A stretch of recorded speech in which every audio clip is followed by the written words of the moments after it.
Hey, what's going on, everybody? Welcome back to another Nerdy Boys Review show. We're your hosts. I'm Scott. I'm Christian. And this episode is all about Flash, episode 4, called Going Rogue. What'd you see in this episode? So we get Captain Cold in this episode. Sweet. You see him as Leonard Snart. At first, he's just a little crime lord kind of guy. They're stealing a diamond. Yeah. And the diamond is a very special diamond. You know where it's from? I don't, actually. The diamond is from Kahndaq, which is the home of Black Adam. Oh, sweet. So there's a little Easter I didn't egg. even know that. There's a little Easter egg thing kind of there. But yeah, I really liked the guy, whatever his name, Wentworth Miller. Yeah. Or something. You're familiar with him. Yeah, he's a good actor. This is like the first thing I've seen him in, but he's a familiar face. I thought he was really good. I liked how he kind of interacted with some of the other characters and how he's kind of like, if you're not with me, you're kind of a liability, you know. But it's kind of weird because he was like, we don't kill people, and then he killed. Well, no, he said we don't kill cops. It's it's so they don't leave a trail, you know? Yeah. But and also you also said he was like a crime boss. I don't know if I would call him a crime boss. Yeah, he wasn't like a boss. Well, he was in charge though. Yeah, he definitely was in charge.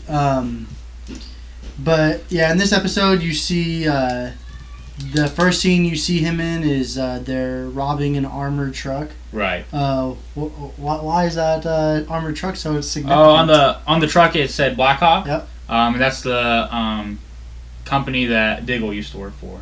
Yeah. It also shows up in the comic books as well. Right.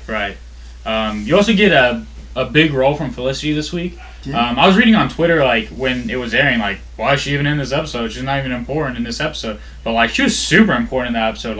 All the talk she had with Barry Allen made him forgive Cisco. Pretty much got him to it really motivated him. And I was like, why are people saying she's so useless? And she was important there. She's important with every single person she talked to in that show. Yeah. She got their team working a little bit better together, and not just that, but she also helped the team out. So I don't understand how people could say Felicity wasn't important, and she's super hot. Yeah. Another thing that was important too was the name of the episode, Going Rogue. Yeah. Because you see at the end, he offers the kind of heat ray gun to Heatwave. Yeah. And they were on a team called the Rogues. Yeah. Yep. In the comic book, they're on the Rogues. So you see that. So you basically get the feeling that they're going to build up that team probably. I mean, at least I'm hoping they are. So that could be a cool interaction. Another thing I really liked about this episode was you really see Barry Allen getting a little bit more of a grasp on some of his powers. Mm-hmm. He had a big conflict where he felt that he wasn't fast enough, and he let this guy die by Captain Cold. Yeah. And it really bothered him. Yeah. The other thing too they did was they kind of created a little conflict with Cisco and Barry Allen. Yeah. And that was a little interesting. I get where Cisco was coming from making a weapon like that. And I really kind of don't get where Barry was coming from. He was super angry, and I made a joke about it on Twitter. I was like Barry Allen's being a little childish, and I was hashtag the fastest baby alive. But I kind of do get it too. He has a right to be angry. Once Cisco kind of realized that he wasn't a threat, maybe he should have destroyed the weapon. It should have never got stolen from Star Labs. Yeah, I don't know if the weapon necessarily ever gets destroyed, but definitely he should have been notified. He should have known about it at least. Yeah. I really don't know if Barry Allen should have got that mad per se. But I don't know. Yeah. It's just it's really a debate on what your opinions are on the subject. It's just. We also saw that when Barry Allen is angry, he runs more. Yeah. He was running on his little treadmill and whatever. So another little Easter egg that was in this episode was the guy who was he was the host of the trivia night. Oswald Loomis. Yep. He was in the comic books. He had a TV show that was canceled because of poor ratings, and then he went and terrorized Metropolis.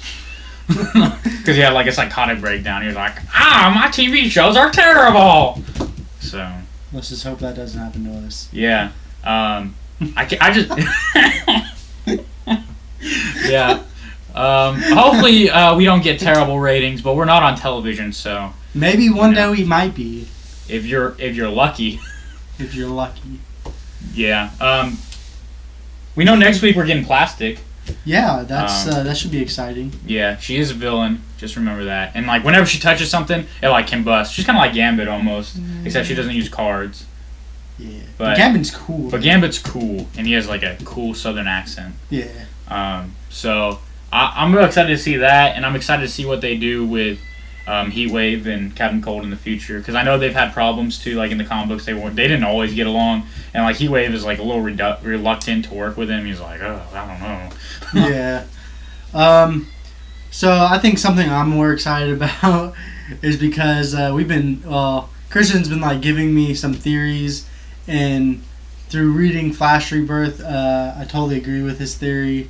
And it's like I'm just interested to see, who, Professor Wells becomes, or like who he really is, because like we have some theories about that. Right. Yeah. There's a lot of kind of different ideas going around about who Harrison Wells is and whatever. And what I came up with is I think he's the Reverse Flash. And apparently that's mind blowing. And I brought it up with the owner of our local comic book store and one of the workers there, and the owner was like blown out of the water, like he couldn't believe that was my theory, and he was like, and then he like thought about it, he's like, you got something there, So. Yeah, especially if you read Flash Rebirth, it really does make sense. Yeah. Because, without Barry Allen, the Reverse Flash doesn't exist. Yeah. So, in this episode, it was more prevalent than ever that this theory could be very correct, especially with how mad he got at Cisco. Yeah, and overall, you see everything he's doing is trying to either make sure that Barry becomes the Flash, or once he is the Flash, making sure that he protects him, because the Flash has to live so long before, Eddie Thawne or Abert Thawne even enters, so that he can be influenced to become the Reverse Flash. Uh-huh. And, even the showrunners have said they're greatly influenced by Rebirth. And also, it's become apparent, I think, that they're influenced by Crisis on Infinite Earths. Yeah. So. Yeah, so Airborne Thawne, you just see all these the similarities between him and Professor Wells. Like they're both, obviously Wells is from the future, and so is Airborne Thawne, and just like their protection for needing Barry to become who he is, and then the first Flash like reveals in Flash Rebirth, he's like, I was the one that killed your mother, and then he's like, everything that bad has ever happened to you, I was behind it, basically. And, it was real crazy. It was pretty mind-blowing, like, because I already knew Christian's theory, and then, while I'm reading that, I'm like, oh, wow, this makes so much sense. Yeah. If you guys haven't read Flash Rebirth, pick it up. It's freaking great. And pick up Crisis on Infinite Earths, too, because it's going to become really relevant, I think, in this show. So, other than that, Barry finally kisses Felicity, which is awkward because they're, like, made for each other, but they're both stuck in the friend zone almost, and their respective worlds, like, Yeah. Yeah, I mean, they pretty much, Felicity came out and said, so crazy, we're made for each other, but it's just, also saying it's never going to happen, which is kind of good because, Iris and Barry have to eventually hook up. Yeah. So, I think that's, like, all we have for today. Yep. So, keep watching The Flash. Keep watching our Nerdy Boys reviews. I'm Christian. I'm Scott. And this is Nerdy Boys Reviews. Stay nerdy, boys!